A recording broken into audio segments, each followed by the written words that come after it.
வாழையடி வாழையாக வாழணும் என்றுதானே வாசலில வாழ மரம் கட்டித்தான் வைக்கிறாங்க.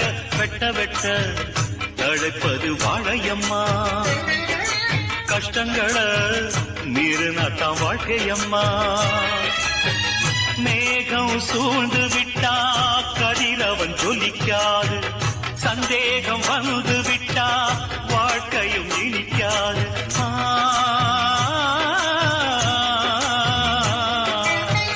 அக்னிய சாட்சி வச்சு நடக்குது கல்யாணம். அக்னியா பொண்ணு எரிஞ்சா வாழ்க்கை என்னாகும். அம்மியத்தான் மிதிக்கணும், அது சொல்லி வச்ச சடங்கு. புருஷன மதிக்கணும், அவன் சொல்லுக்கு நீ அடங்கு. குத்து விளக்கா